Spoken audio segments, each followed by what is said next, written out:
चलो आज बात करते एक प्री मार्वल मूवी की जो 2003 में रिलीज हुई थी। इस पर बात करने का एक रीज़न है कि हम पूरे एवेंजर सीरीज को एक्सप्लेन करने वाले हैं, तो हल्क के बारे में तो जानना बनता है। आपको क्या करना है, just keep calm, take a breath for a while.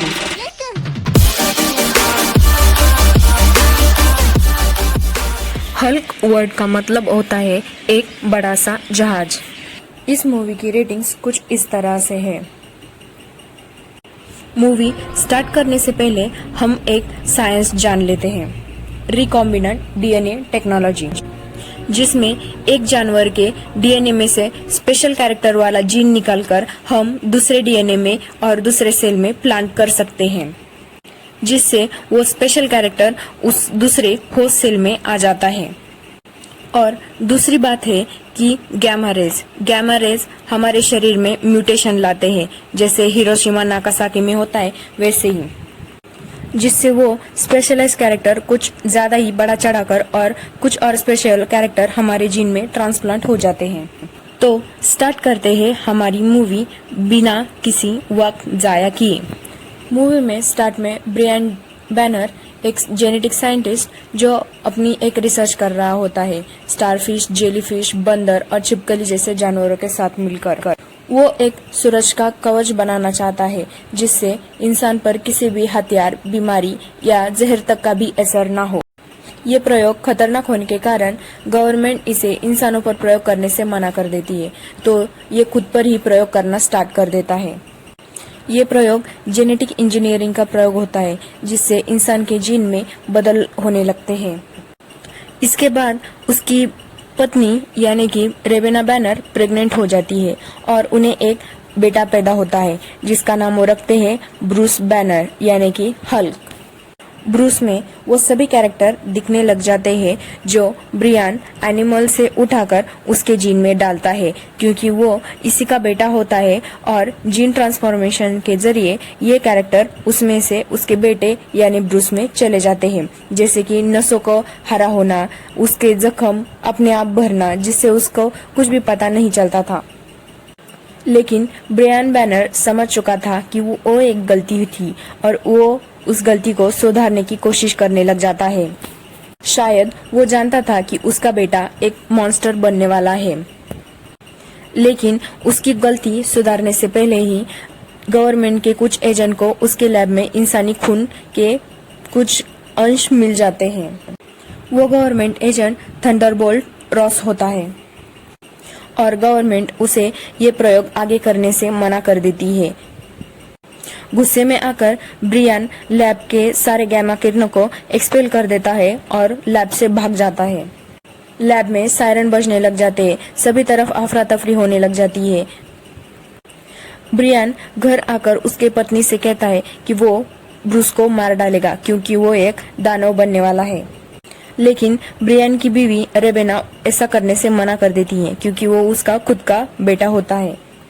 रेबेना को कुछ भी पता नहीं होता कि ब्रियन ने ब्रूस के साथ क्या किया है। उनका बहुत जोर जोर से झगड़ा चलता है। तभी ऐसा सीन दिखाया जाता है कि ये ब्रूस का एक सपना होता है। ब्रूस अब काफी बड़ा हो चुका होता है। अब वो ब्रूस बैनर नहीं बल्कि ब्रूस क्रेंजलर नाम से जाना जाता है। वो अपनी नई मॉम के साथ दिखाया जाता है और उसे अपने असली माँ बाप के बारे में कुछ भी याद नहीं रहता और ना ही वो याद करना चाहता है। ब्रूस अब बड़ा होकर पढ़ाई के साथ साथ बर्कले न्यूक्लियर बायोटेक्नोलॉजी इंस्टीट्यूट में काम करता है। यहाँ पर हमें एज यूजुअल स्टैनले की एक झलक दिखाई जाती है। ब्रूस इस इंस्टीट्यूट में अपने दोस्त हर्पर और बेटी रॉस, जो कि उसकी गर्लफ्रेंड भी होती है, इनके साथ एक प्रोजेक्ट पर काम करता है, जो प्रोजेक्ट रिलेटेड होता है गैमा रेज और बायोमोलिक्यूल्स से। उस प्रोजेक्ट के टेस्ट के दौरान वो गलती से एक मेंढक को फोड़ देते हैं, जिससे ऐसा लगता है कि उनका आगे का कोई रास्ता है ही नहीं और वो उदास हो जाते हैं। बेटी का एक दोस्त होता है ग्लेन टॉलबोर्ड, जो आर्मी छोड़कर शील्ड ज्वाइन कर लेता है और बेटी पर लाइन मारने की ट्राई करता है। ग्लेन बेटी को एक ऑफर देता है उसकी कंपनी ज्वाइन करने के लिए उसी प्रोजेक्ट में, लेकिन बेटी उसे चले जाने के लिए कह देती है और वो चला जाता है। इसी दौरान उनका लैब का सफाई कर्मचारी बदल चुका होता है, जो बेटी नोटिस करती है। ब्रूस के साथ कुछ अजीब होने लग जाता है, जैसे कि एक कुत्ता उसके लैब के बाहर अनामिक तरीके से खड़ा होता है। ब्रूस रात को देखता है कि कोई उस पर नजर रखे हुए होता है अपने 3 कुत्तों के साथ, और दूसरे ही पल गायब हो जाता है। उसे थोड़ा अजीब लगता है। यह दिखाया जाता है कि वो सफाई कर्मचारी और कोई नहीं बल्कि ब्रियान बैनर यानी कि ब्रूस का बाप होता है, जो ब्रूस का लैब में से एक बाल उठाकर ले आता है और उसमें से डीएनए सेपरेट करता है और कहता है, मिल गया मुझे ब्रूस का डीएनए। अगले दिन ग्लेन ब्रूस के पास वापस आता है और वही ऑफर ब्रूस को देता है, लेकिन ब्रूस भी उसे मना कर देता है। तो ग्लेन ब्रूस को धमकी देता है और कहता है कि इसका अंजाम बहुत बुरा होगा और चला जाता है। ग्लेन के जाने के बाद हार्पर ब्रूस को बताता है कि यहाँ पर किसी ने छेड़छाड़ कर रखी है और उसी छेड़छाड़ की वजह से वहाँ पर गलती से शॉर्ट सर्किट हो जाता है। शॉर्ट सर्किट के वजह से आर्मर बेकाबू होकर गैमा रेस एक्सपेल करने लग जाता है।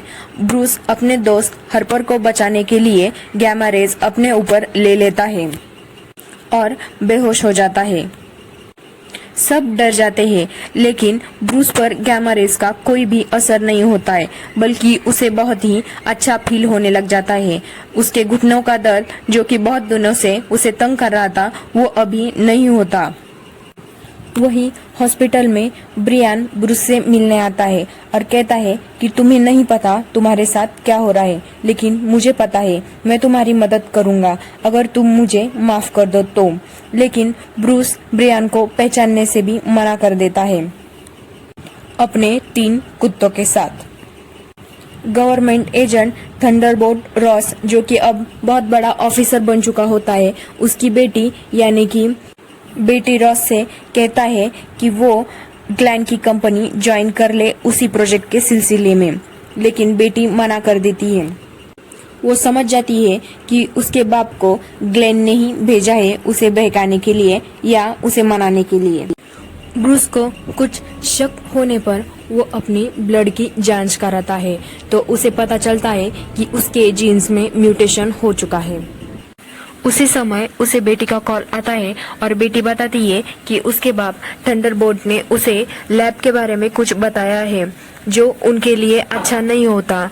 तो ब्रूस का गुस्सा आता है और गुस्से में वो मॉन्स्टर बनने लगता है, लेकिन वो खुद को कंट्रोल करता है, लेकिन कंट्रोल नहीं कर पाता और वो लैब तोड़ के बाहर चला जाता है।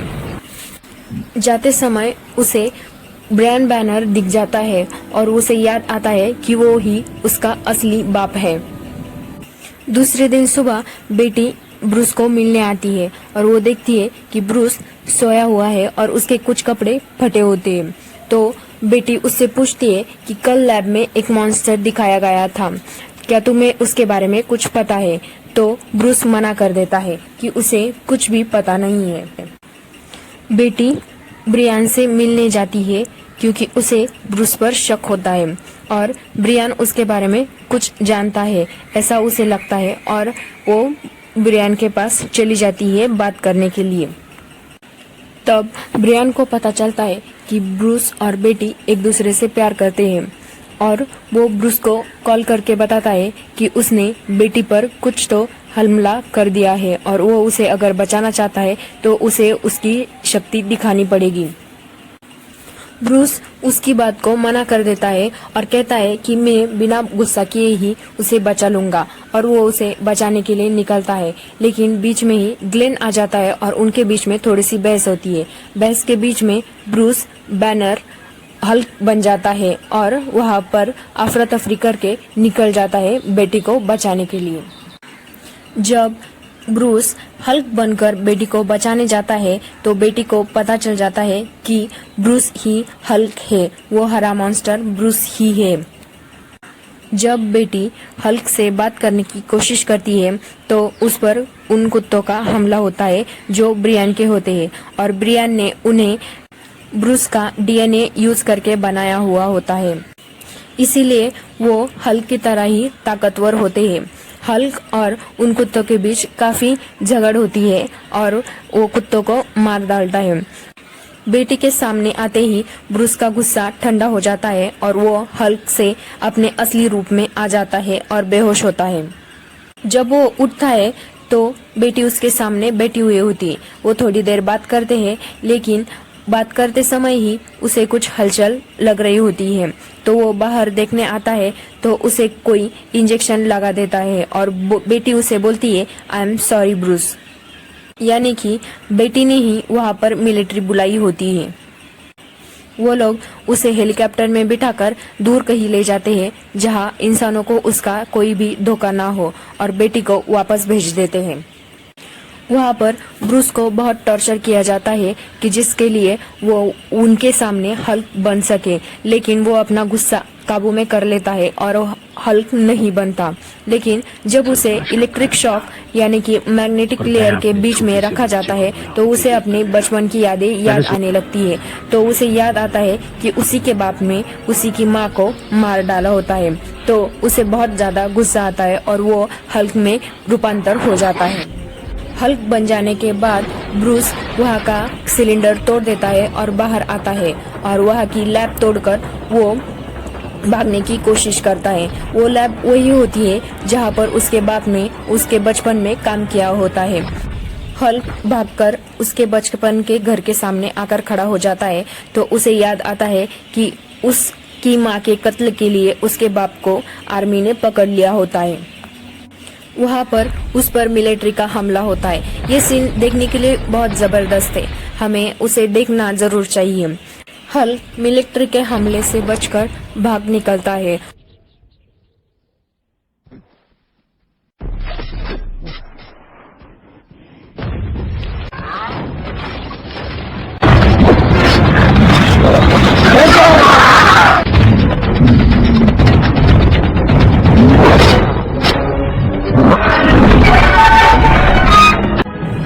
उसके बाद ब्रूस वहाँ से भागता है और बेटी के पास पहुँचने की कोशिश करता है।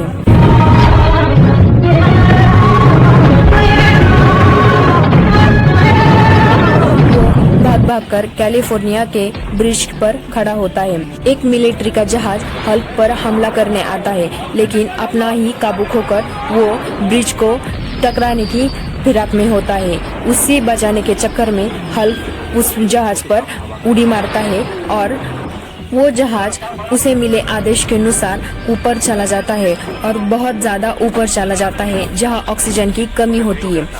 इसी वजह से हल्क बेहोश होने लगता है, लेकिन ज्यादा दबाव के कारण वो जहाज भी अपना काबू खो देता है और नीचे आता है। जहाज टर्न लेता है तो उस पर से बेहोश हुआ हल्क नदी में गिर जाता है। हल्क नदी में से सीधा सेंट्रल सिटी पहुंच जाता है, लेकिन वहां पर बेटी को ढाल बनाकर मिलिट्री उसका गुस्सा शांत कर लेती है और उसे पकड़ लेती है। उसके पकड़ने के बाद ब्रियान उससे मिलने आता है, कहता है कि मुझे हल्क के बारे में सब कुछ पता है, तो मिलिट्री भी उसे मिलने की इजाजत देती है। जब ब्रियान ब्रूस से मिलता है तो ब्रूस को बोलता है कि हल्क को उसने ही बनाया है, वो उसी का बेटा है। ब्रूस सिर्फ एक दिखावा है, वो तो असली दानव हल्क है। हल्क के बगैर ब्रूस का कोई वजूद ही नहीं है, लेकिन ब्रूस इस बात को मना कर देता है। तो ब्रियान बैनर को गुस्सा आता है और वो गुस्से में वहाँ की इलेक्ट्रिक सप्लाई की वायर अपने दांतों से काटने लगता है और मिलिट्री वाले उस वहाँ पर करंट सप्लाई कर देते हैं। उस सप्लाई से वो मरता तो नहीं है, लेकिन वो करंट अपने अंदर एब्जॉर्ब करने लगता है और बहुत बड़ा बिजली का एक मानव दानव बनने लगता है। ऐसा इसलिए होता है क्योंकि ब्रियान भी ब्रूस के उसी लैब में जाकर अपने आप को गामा किरणों के सामने लाकर खड़ा कर देता है और उसमें इस तरीके का म्यूटेशन होता है जिससे वो अपने आसपास वाली मतलब जिस चीज को टच करता है उस चीज की शक्ति अपने अंदर खींच लेता है। इससे ब्रियान को पता चलता है कि वो ब्रूस की ताकत लेकर सबसे ताकतवर इंसान बन सकता है और वो बेटी से उसका पता पूछकर, मतलब जबरदस्ती पूछकर यहाँ पर पहुँच जाता है। ब्रूस भी उसे देखकर अपना काबू खोने लगता है और हल्क में बदल जाता है और उन दोनों में एक घमासान युद्ध होता है।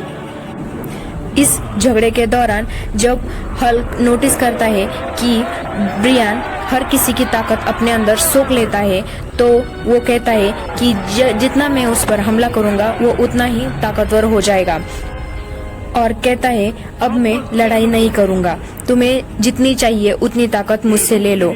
और वो अपनी ताकत एक्सपेल करने लगता है, लेकिन ब्रियान में उसकी ताकत समा नहीं पाती और वो फट जाता है या मर जाता है। वहाँ पर एक न्यूक्लियर बॉम्ब आता है और सब कुछ तबाह कर देता है। सबको ऐसा लगता है कि अब ना ही हल्क रहा और ना ही ब्रियान। अब 1 साल हो चुका होता है और थंडरबोल्ट अपनी बेटी को कॉल करता है और कहता है कि हल्क की कोई खबर है क्या, लेकिन बेटी मना कर देती है। तो थंडरबोल्ट बताता है कि कुछ लोगों का दावा है कि उन्होंने हल्क को देखा है, लेकिन फिर भी बेटी मना कर देती है क्योंकि वो नहीं चाहती कि पिछली बार जो ब्रूस के साथ हुआ वो दोबारा हो। अब ब्रूस साउथ अमेरिका के जंगलों में आदिवासियों का इलाज करता हुआ एक डॉक्टर दिखाया जाता है। यहाँ पर भी उसे कुछ लोग परेशान करते हैं, लेकिन वो अच्छी तरह से अपने गुस्से पर काबू करता है और इसी दरमियान हल्क पर भी। तो आप बताइए आपको ये मूवी कैसी लगी, और अच्छी लगी हो तो लाइक जरूर करना। कमेंट करके ये बताना जरूर कि आपको अगली मूवी कौन सी चाहिए। मैं जरूर आपके कमेंट को